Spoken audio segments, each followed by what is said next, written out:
you. You woke up like this. Hey. Welcome, everyone. I am Michelle from Those Who Travel Meet Themselves. Today in studio, from the other side of the pond in Johannesburg, we have Umu who's joining us. Umu, thank you so much for making the time to come and chat to us. If you could please just briefly introduce yourself, tell us who you are, what you do, and where you're currently residing and where you're from. Okay, thanks, sis. Thanks, Michelle, for having me. And hello to all the wonderful fans of Those Who Travel Meet Themselves. Okay, so where do I start? So my name is Bakari Umukulthum. That's the full package. Although there are a host of other names, because in Africa we always have many names. Anyway, but that's my given use, the name that I use currently. However, I am from Nigeria, even though I consider myself a global citizen. So I'm a citizen of the world. I am a sports physiotherapist and currently a doctoral student at the University of Witwatersrand here in Johannesburg. And I actually reside in Johannesburg as well. Fantastic. So, Umu, you're very right when you say you're a global citizen, because in the 7 years that I have known you, and even how we met, you have always been on the road. You know, you are just on the move. If you're not in the UK, you're in the US. If you're not in the US, you're in Nigeria. If you're not in Nigeria, you're in South Africa. I mean, if you're not in South Africa, you're in Egypt. So, what are you most passionate about? What drives you? I think that one of the key passions I have is people. I am passionate about people. I am passionate about humanity. And well, cascading that down, I am passionate about making female voices heard. Because oftentimes we find ourselves in professional spaces where we're a minority oftentimes. And because of the way the society has kind of stereotyped things, trying to label women as, giving them a certain type of role. To be in the other. We know that definitely we are able to offer way more than that. We can do way more than that. And so advocating for women's rights and the ability for women to have a seat at the table is something I am hugely passionate about, even outside of the field of my own profession. So basically you're advocating for women to have a voice at the table and not be in the other room. Yes, in all ramifications, So the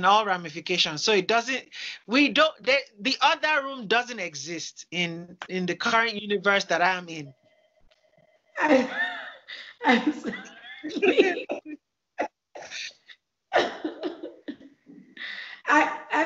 I know how passionate you are. And if you could just please expand more on the space that you are referring to, because you did say you're a sports physiotherapist, but yes. Within that role, what space do you occupy? Okay, so as a sports physiotherapist, I'm one of the key professionals that help athletes. We all know that the sporting industry is a huge one. So you need to look at the athletes and the players as the product. And for you to market any product, or for you to get any positive returns from any product, you must invest effectively in all the ramifications that make that product stand out. So if you see it that way, so athletes are there competing at the highest level, and they have to stay in the top shape that they're in, health-wise, managing their injuries in a timely manner, preventing injuries, so that they can spend more time on the field of play rather than off it. Because an athlete who is available for selection is able to contribute to the team's success. So our role is very pivotal as sports physiotherapists amongst the other healthcare professionals in the sports medicine universe.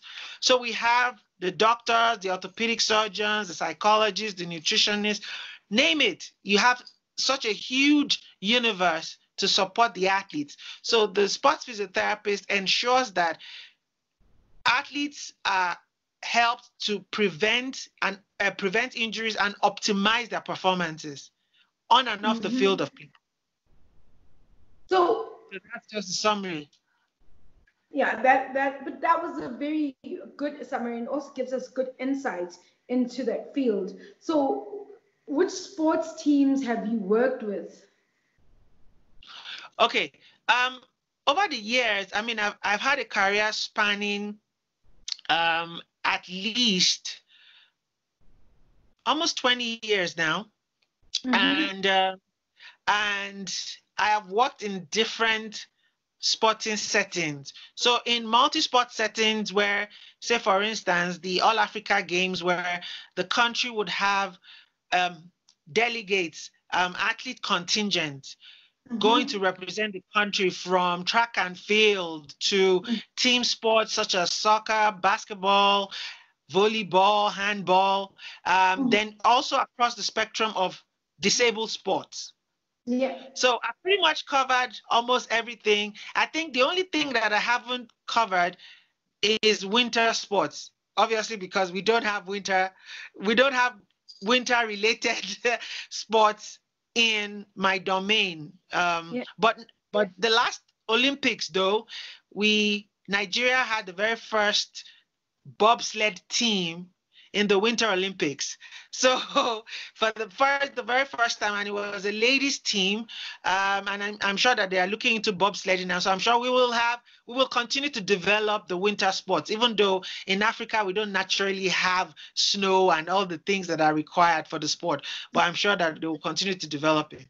So let me narrow down to team settings now. I've worked in football, I've worked in basketball, which is where I'm currently actually still working with the senior women's national team.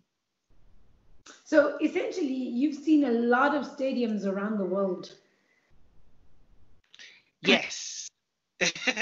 I've been lucky enough to see most of the time, though, I'm working, so I don't get to be like a fan and just soak in the ambience and all, but still, it is a very huge, memorable experience to be right in there in the stadium, and then when you get your athlete to win a medal, you hear your national anthem being played on the podium. That is a huge moment for anyone. So even though you're not the athlete on the podium, but the fact that you're able to contribute in getting that athlete there is a proud moment for any any sports physio. So yes, we relish those moments as well. Beautiful. Now tell me something. Of all the stadiums that you've seen, which one has been the most seen and worked in? Let me say that. Which has been the most memorable for you? In terms of work, I think that my most memorable stadium will have to be the Maracana Stadium in Brazil, in Rio. Because there I had the opportunity to actually work with the local organizing committee of the FIFA World Cup in 2014. The Maracana Stadium is one of the, in fact, it can be considered as one of the historical sites of where football as a sport is being played. So it was really a huge moment for me. And being on that side where you get to work with other experts from around the world, it was such a moment that I will continue to relish.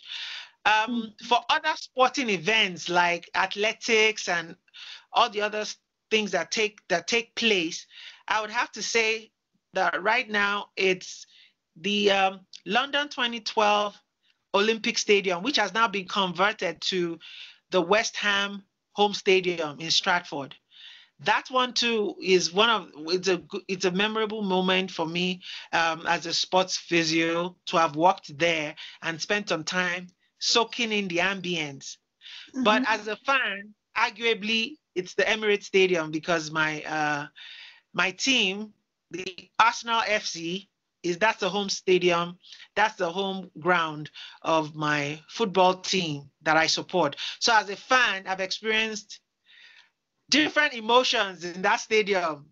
Heartbreaks when the team doesn't win, and unlimited euphoria when we do, and especially winning a trophy too. So it's like, it's just a spectrum of emotions, but that's arguably my favorite venue, my favorite stadium. Amazing. I think, when you share that, the different euphoria that you felt, the different moments that are shared amongst people. And I think that's a big part of sports, the fact that it brings people together. And now, as we are sitting in COVID-19, one asks themselves, how is this going to impact the supporters? Because a big part of what makes soccer or any other sports team, or even the Olympics, and what makes it is the fans coming together to celebrate and watch and support and be part of this action.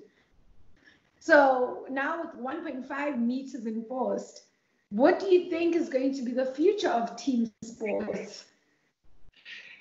Wow, to be honest, there's so much uncertainty right now.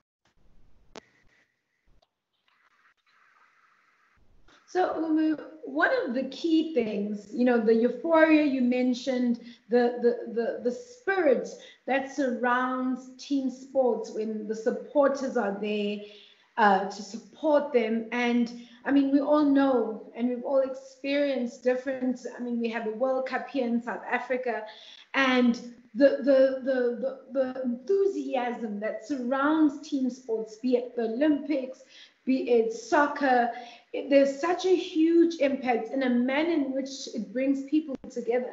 And right now we are in the times of COVID-19, and we're being told that we need to be 1.5 meters away from each other. How is this going to impact the future of supporters for team sports? It's interesting you asked that question, Michelle, because already most supporters of football or any other sport that normally have the routine to go to the stadia and support their teams are suffering from withdrawal syndrome currently, because they are unable to do that. And this is like a way of life. It's part of you. It's already ingrained in the DNA. Unfortunately, that cannot happen right now because of the devastating effects of COVID-19. And it is difficult to actually predict what is going to be the fate of sports in general, not even just the supporters now, when it is safe for us to go outside and congregate again, because we don't know if that end is in sight just yet. And supporters and fans play a huge part. It's a huge part in sports, because it's as good as, if there are no fans, it's like you're watching a silent movie. You're not going to get it. You're just not going to get it. So you need that voice. You need that ambience that really brings out the best in the players as well as the supporters, providing the soundtrack to support that sport and taking it to a completely different level. So I'm one of those who, is suffering from this withdrawal syndrome, because there hasn't been so much sport for such a long time. And at least, even when I'm busy, at least I know I still have the option of, when I'm not, I can go to the stadium, know. But now that option is not even there. So it's a pretty challenging situation, like the world hasn't ever seen. This pandemic has kind of redefined our new normal right now. And there are some things that you just can't get the best out of doing it by proxy. So I don't know how practical it will be, but there's a lot that is still evolving, and there's a lot that is still unfolding in this regard. Yeah, I absolutely agree with you. And I think it's going to be super difficult, because at the end of the day, that we all have different things that feed our souls. And I know for sports supporters, one of that is being able to go to the stadium and watch their favorite team.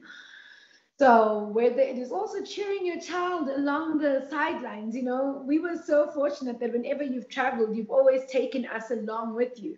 So recently you were in Morocco, no, not Morocco, Monaco, and you had a book with you, and you took some amazing shots of Monaco. So, it's really wonderful that even though a book is something that is, is stationary if you think about it, but you Yes. have taken along, and I think we have pictures of being in the Emirates Stadium.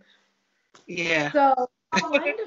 Well, I think that for me, when you first wrote the first book, or when you first talked about, and I think I was one of also the people who nudged you to writing because I felt you had a lot of travel stories, and we also met via your passion, both our passions for travel.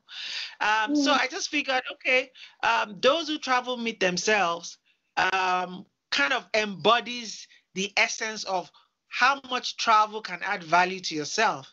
And so I decided that, well, I will then take the book along with me on my travels and take a picture against the backdrop of any city that I find myself in. And I mean, I've been doing that ever since. So from amazing. Atlanta to Amsterdam to London to, I mean, the book has done so much travel. Some people are envious of the book. Yeah. I think, There's still much travel to happen once COVID-19 goes under. yeah, absolutely. And I think going forward, we should just ask like the passport control to stamp in the book as well, How Yeah, job. that'll be something. Eh? Yeah, yeah. That would be super awesome. So talking about how we met, because you just referred to it, Yes. people have been asking me a lot about couch surfing. So they've been saying, oh, couch surfing, and I say, interestingly enough, couch surfing has allowed me to meet a lot of amazing people. Because when I first joined couch surfing, people around me were like, aren't you worried about having a random stranger in your home? Aren't you scared you're gonna wake up with someone right here staring down at you? And I was like, no, no, not really. That really wasn't one of my fears. But you are one of the people that I met through couch surfing. And if we Yes. could just go through how we actually met, your experience, Okay. how the time you logged in or joined couch surfing. Okay, so let me first start with how I joined Couchsurfing. It was back in 2011 when I was going to travel to the Women's World Cup in Germany.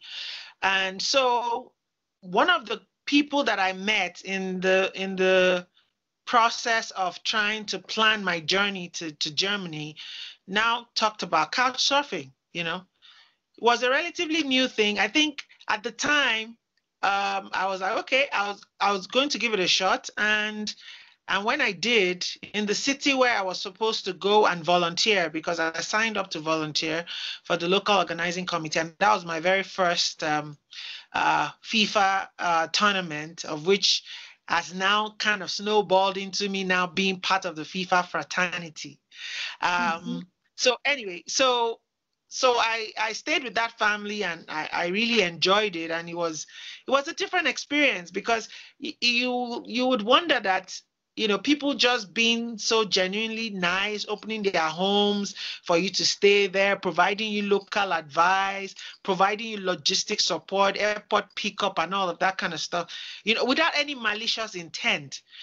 To be honest, in as much as at the back of my mind, I knew that, okay, there are possibilities that things could go awry, but I was really, I think from a very early age in my life, I'd caught the adventure bug. So as much as I want to experience and mostly soak in the positives, even though there is a possibility there might be a negative, but I don't dwell on it. And I'm Mhm. lucky enough that I've not really had any negative effects as a result of being a member of Couchsurfing, in that community. Now, fast forward to 2013, I was coming to South Africa for for a WADA convention. WADA is the World Anti-Doping Agency. They were going to be reviewing at the time the WADA code. So that is the document that tells the athletes and everybody around sports to say, these are now the new prohibited substances. These are the rules. These are the adverse effects should you be found wanting. So they were reviewing the document because obviously things were evolving. So I was coming for that meeting. And I just said, okay, I haven't really tried couchsurfing in Africa. Why don't I just give it a shot? Now, at this time, I wasn't sure who to reach out to. So I kind of put a public message out there. Then later, I now said, well, let me look at the possible hosts who were going to be able to host people based on their profile. And I think, so I read through yours and then I also read, obviously, the references that people who had stayed with you. And I was like, oh, this is the vibe. Okay, I'm going to reach out to you. And you responded in a prompt fashion. And I was like, wow, okay, it's done. I don't need to make any accommodation plans. And when I got into Joburg, and we settled in, and it was like I felt right at home. I didn't even need any time to settle down because you and your sister Pam, you made it quite easy for it to happen. I think perhaps maybe also based on your own experiences from previous couch surfers that you have hosted, and we just hit it off. And 7 years and counting. I can't even believe 7 years have gone by. You see? Can you believe it? It's been 7 years. I mean, I remember that evening I still met you in Santon after the conference was over. Yes. And then we walked off to the car together and we were just talking. And what I found was that conversation was easy. And we used to drive up to when we were driving to work, you would take the Gautrain bus and Yes. off, and we would have these wonderful conversations prior to actually you going off, well, us going off in our different ways. And for me, Exactly. was really the best part as well of that was that morning routine, because normally I was by myself in the car and now I had someone else to chat, and we really got to know each other in those conversations. And I loved what you are and who you are, in the sense of that you when you say you really want to amplify the voice of women, that is your truth, and those conversations stayed with me. And I think it was one of the lasting effects of, there is always a good foundation that's required for friendship or any relationship, a sisterhood.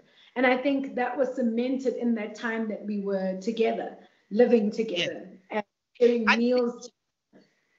Yes, you're quite right. I think that those impressions, because you are impressionable when you meet people, and the kind of impression they leave with you goes a long way to lead into a chain reaction of paying things forward as well.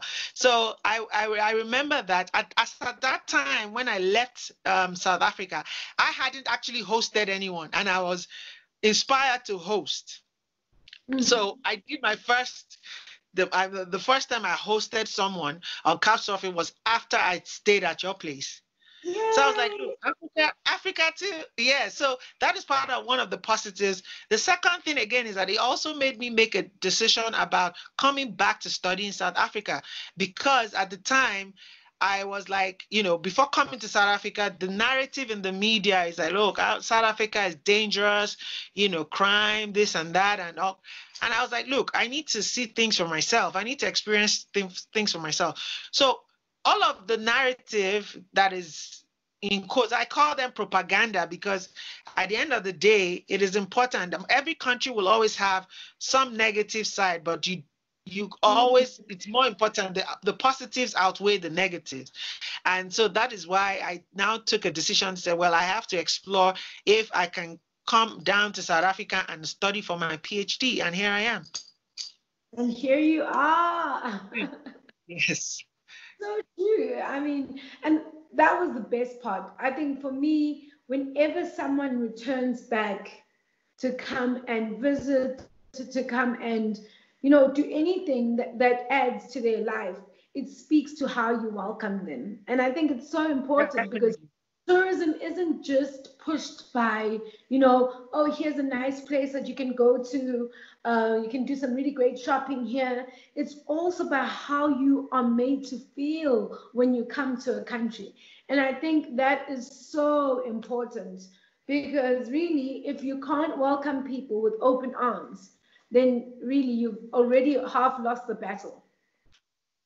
Now, Most definitely. And then I think and I think that to add on to what you said, it's not about visiting picture perfect places, like things that are just curated, but also having the holistic experience.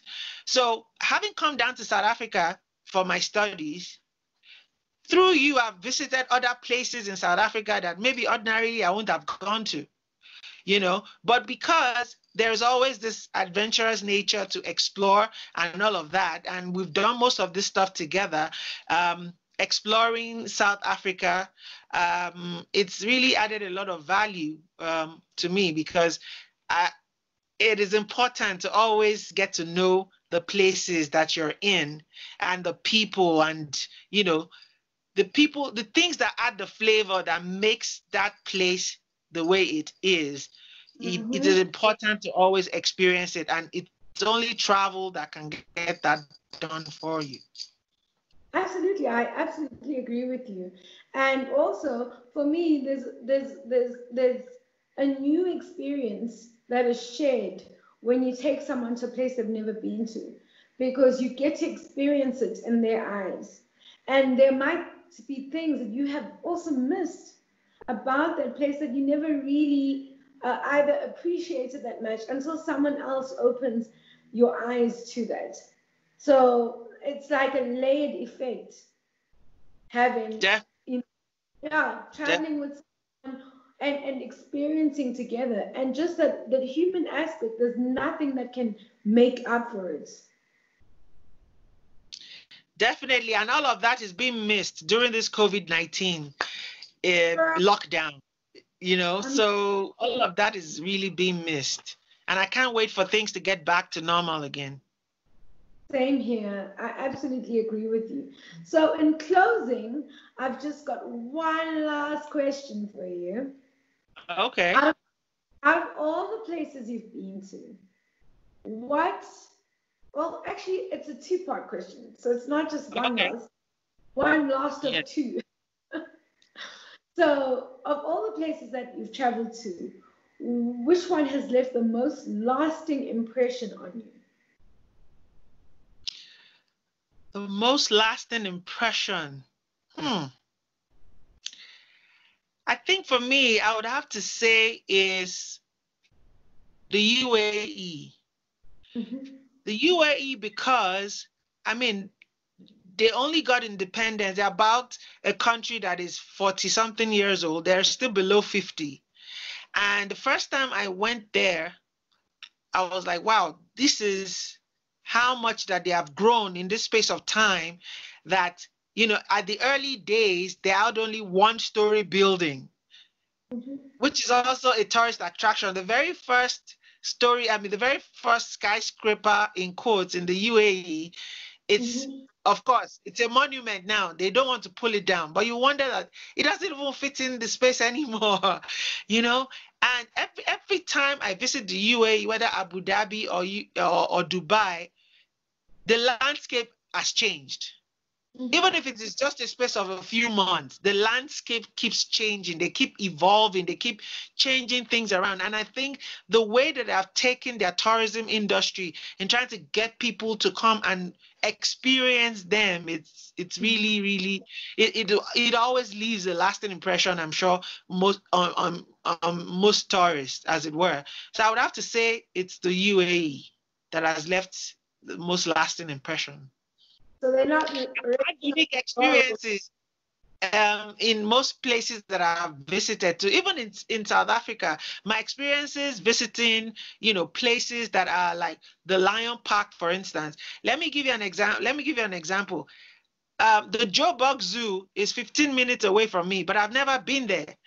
And this is the reason is because, yeah, the reason is because I prefer to experience in their natural habitat. So now I'm in South Africa, I'm spoiled for choice. So I don't need to visit the zoo for anything. So I have visited different parks, to see the animals in their natural habitat, which is what I enjoy. I haven't actually been to the Joburg Zoo because I feel, oh, it's just down the road, 15 minutes away. I can always go there anytime. But I feel that I have a different experience each time I go to a different safari lodge or different thing. It's always a different experience every time.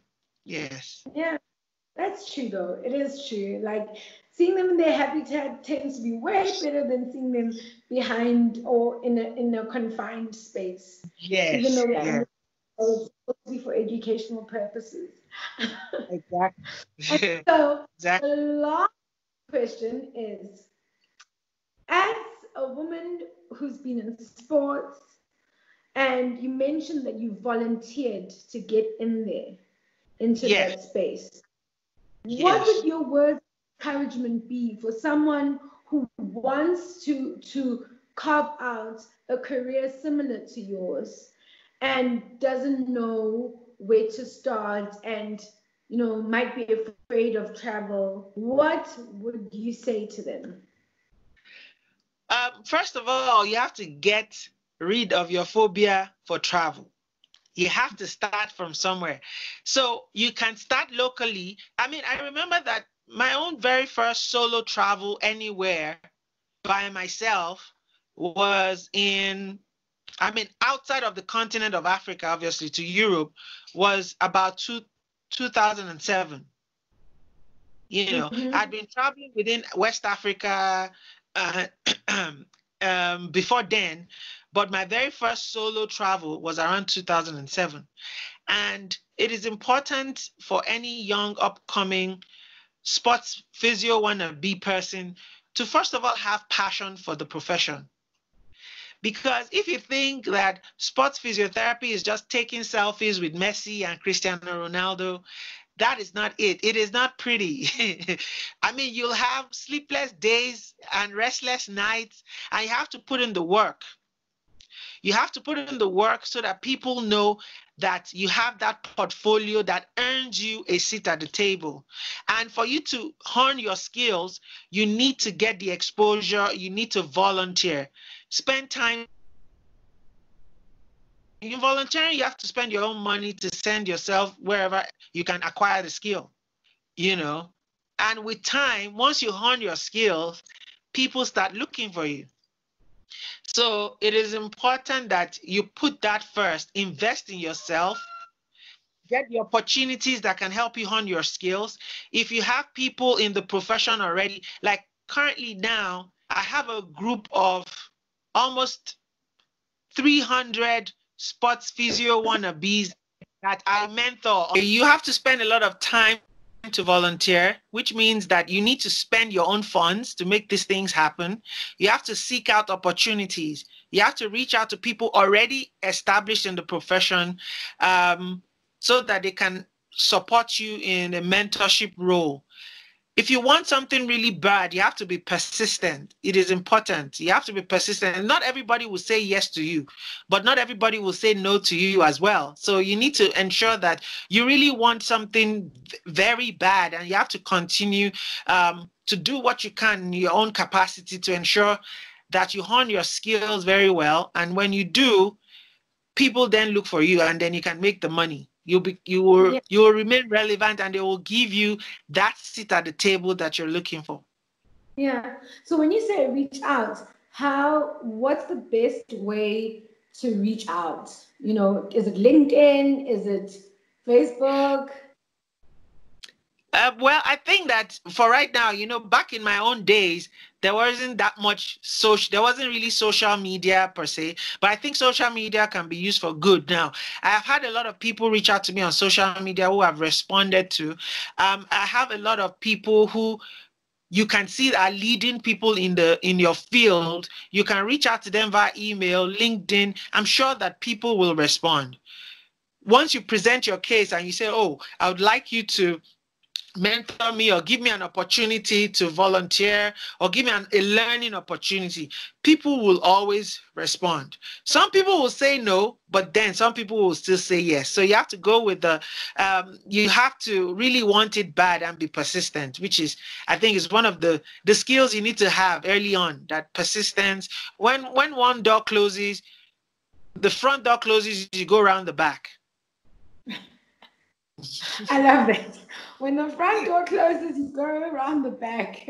I never Yes. ever thought of it that way, but I do agree with that. I like that notion that no matter what door closes in front of you, find the back route to the door again. Exactly. Yeah, And brilliant, exactly. brilliant. Thank you so much for sharing that with us, and I hope it will, inspire more young women to take this path that you've taken.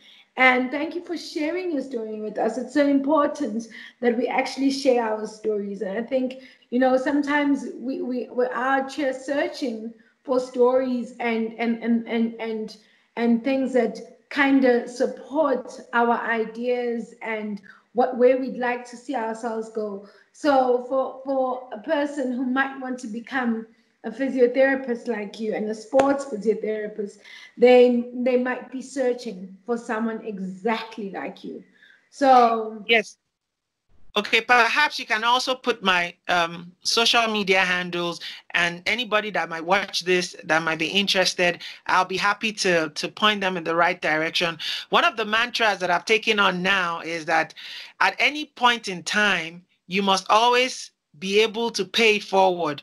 So I'm grateful that people eventually did it for me, and I've made it a duty for myself to pay it forward and try to mentor younger ones, and also encourage them that if you are inspired by whatever I might have done for you, make sure that you inspire a generation of your own. And quite a lot of them have been doing that, and I'm very excited about that. that's fantastic.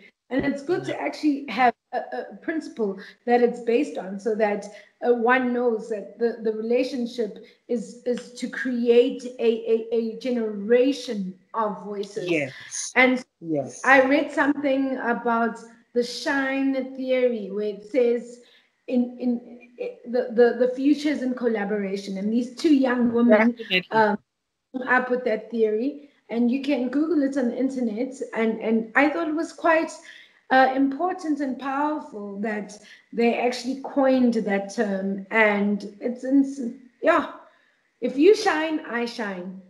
And there's no Definitely. Definitely. Collaboration is the way to go. And in fact, one of the things that I have learned over time is that you get more mileage when you collaborate with people, with colleagues, with friends, with family. You get more mileage, and that goes a really long way. So it does. C for It collaboration, yes. Yeah. So please share with us before we go. Your social Sorry? media handle. Please Okay, share your that social. is it at Cool Boulevard, both on Twitter and on Instagram. At Cool Boulevard. That's K Oh, with the C. at Cool Boulevard. So that's KOOLBOUVARD